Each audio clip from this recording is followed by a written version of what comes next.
It's also interesting that we've not heard much from Russian President Vladimir Putin. He's been unusually quiet throughout the last couple of weeks with the uprising. Same with China. And Jamie Siddle writes in news.com that there's a new player on the block, US President Donald Trump. He's unpredictable, he's brash, he's upending every expectation, and that's unbalancing every global axis.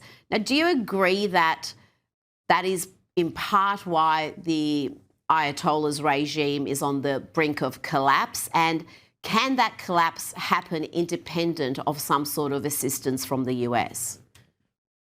Rita, there's no doubt that Trump's encouragement has helped to spur on these protests, which we all fervently hope will bring this horrible Iranian regime finally to an end.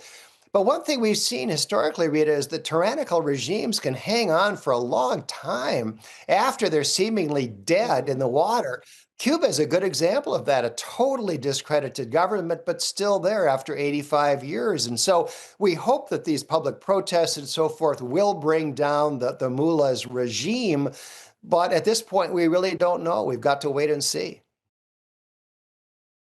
And before you go, this is the first chance I've had to ask you about the astonishing events, the astonishing feat of the Trump administration to remove the Venezuelan dictator Maduro. That operation, I think, is something we'll talk about for years to come, decades.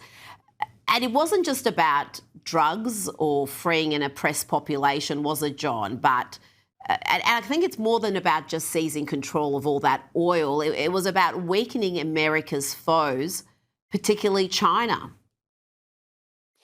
Yeah, that action has had some really interesting consequences in the international scene. You know, the Russians knew that the mission was coming. They pulled all their people out, but they didn't tell their Chinese ally. And the Chinese were meeting with Maduro like hours before he was arrested by the Americans. And in China, that reportedly has raised some serious questions about their alliance with Russia and how solid it really is.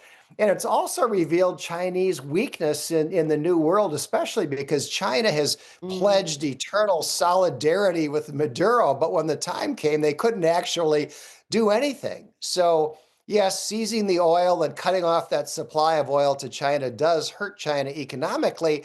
But there are reports that China's leaders are also reassessing their foreign strategies as a result of what happened in Venezuela, including their alliance with Russia. Yes, very interesting indeed, because China has become reliant on that oil, and it's also become reliant on the oil from Iran. Most of Iran's oil ends up in China, so that's going to put considerable pressure on Beijing. John Hinderaker, it's always a pleasure. Thank you so much for your time tonight.